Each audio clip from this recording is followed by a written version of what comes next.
Guys, we're at like 109. Don't do this at home.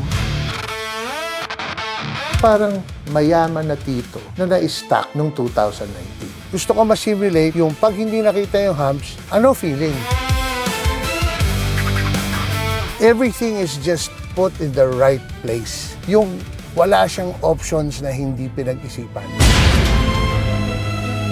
Boss, kung bibigyan ka ng choice ng BMW X5, xDrive 50e na X-Line, or Lexus RX 450h Plus, di minus, plus, simple lang sagot ko. Kung gusto mo ng appliance, bumili ka ng Lexus. Kung gusto mo ng ultimate driving machine, BMW talaga yun.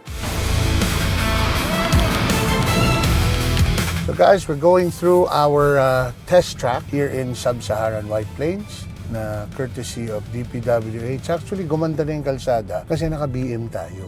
You know, that's the difference with this car is it's very sporty, but a lot of people think na pag sporty siya matagtag. Hindi. Over the years, BM has really focused a lot on suspension technology, and I've driven all the generations of the X5. The best test talaga niyan is dito sa Pilipinas because, we don't really have perfect roads as much as I make fun of our government's public works. Ganun talaga eh. We have a lot of cars, we have a very unpredictable climate, so a lot of things happen. But itong White Plains talaga, lahat ng tagtag-aabuti mo rito eh. So this is actually the perfect test track, and I think the car passed with flying colors. I'm super impressed with the way the car handles and the car's comfort actually brings. Mga boss, ito ang nakikita ko sa Lexus RX 450h. Sobrang safe, parang tofu, parang hotel lobby music na ginawang sasakyan. Pero itong BMW, ay nako, bang klaseng hayop to? First of all, power. The BMW has almost 500 combined horsepower. Pag inapakan mo ang gas, para kang sinipa ni Manny Pacquiao sa likod ng upuan. Di ba buksinero yun? Oo nga. Bakit? Bakit sa sumipa?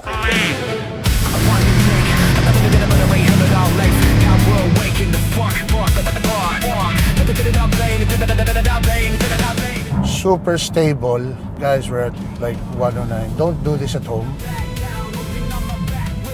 Braking is super kapit. As you guys see, acceleration, that's the 500 horsepower pushing. And you look at the turning radius, sobrang liit. Smooth. When you turn, as much as it's a crossover, normally with crossovers with other brands that we've tested, ramdam mo kagad yung body roll, Of course, we'll do that later. But here, you do the acceleration, it's very responsive. So that's where the 500 horsepower, from stop and rolling start, it won't disappoint you. Ayan, kuha mo eh. Ganda. Samantalang yung Lexus, komportable siya, smooth, pero hindi ka mapapangiti. Yung BMW, kahit pumunta ka lang ng grocery, feeling mo nasa autobahn ka, kala magpapasipa kay Manny. Interior pa lang, boss, lamang na lamang na. The BMW feels modern, the curved display, ambient lighting, premium materials. Parang business class ng Lufthansa, hindi Cebu Pacific. Yung Lexus, maganda rin, pero parang mayaman na tito na na-stock noong 2019. So, ladies and gentlemen, we're at the point of our test drive called Yayamanin Drive. And this is where we test gaano ka-feeling kaldag mayaman yung kotse. Ayun. Obviously, guys, you don't do this with a car, But we're trying to test the capability of the suspension based on real-world situations. Gusto ko ma-simulate yung pag hindi nakita yung humps, nakasakay ka, ano feeling? Ibabalibag ka ba? Itatapon ka ba? To the point na mababatukan mo at masisisante yung driver? O sasabihin mong, ano ba yun? Diba? So, hindi tayo pepreno. Not bad, diba? Ito, yung medyo paliko ng konti. Okay. Malinis. So, suspension, pass with flying colors, hindi ka itatapon. First of all, naka-air suspension siya. So, kaya it really adapts to the road. Galing.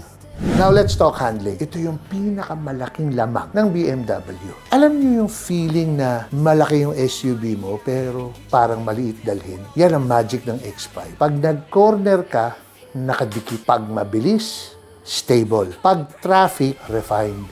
Yung Lexus, okay lang. Parang ramdam mo agad na comfort-oriented talaga. Yung iba nga nakakatulog. Parang ganito lang yan, mga boss. Yung Lexus RX, yung friend mong natutulog ng alas 9 ng gabi. Yung BMW, yan yung tropa mong biglang nagyayaya magtagaytay ng alas 2 ng umaga. Sasama ka naman.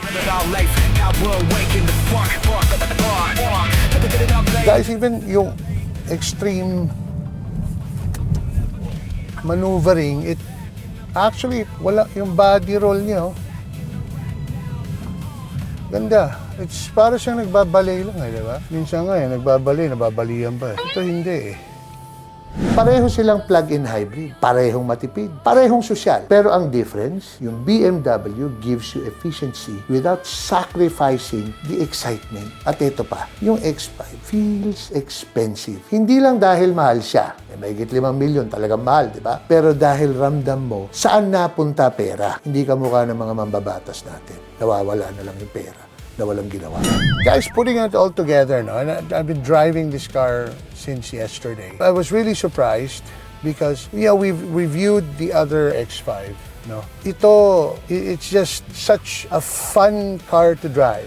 No, obviously, it's not for everyone. It's a BMW. It's above 5 million. So, it's an upper-class market vehicle. Of all the vehicles in its class, the only thing I can really compare this to is the Lexus na 450 Hybrid Plus. No, but the big difference, I think, that when you drive a BMW is the reason why they market it as the ultimate driving machine is because kompleto Ricardo. Everything is just put in the right place. Yung wala siyang options na hindi pinag-isipan. RSA Motors, our friend Luigi, siya yung nag-homologate and nag-order ng mga kotse and siya nag-option out. First of all, he's also a car owner. Secondly, he realizes what people need and want.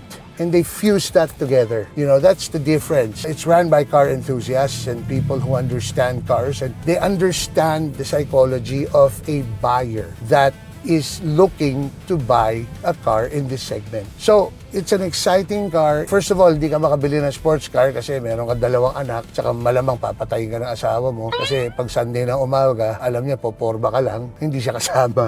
Pero pag nagda-drive ka minsan, kinarati ka na humataw, na, di ba? Hindi natin maaalis yun, guys. It's in our DNA as car guys and as men. This gives you that option without making you look like a sugar daddy. So, sino panalo? If you want reliability, comfort, and peace and quiet, doon ka sa Lexus RX 450h Plus. But if you want power, presence, technology, driving experience, and that wow factor every single day, itong BMW X-Drive 50e X-Line all day. Mga boss, life is way too short to drive boring SUVs. King Panda approved yan. This is King Panda from Armored Panda Industries, and welcome to my kingdom. Please like, share, and subscribe to our YouTube channel so you can watch all the new cars, all the new reviews, and please do tell us what you want to see next. Thanks very much for supporting us.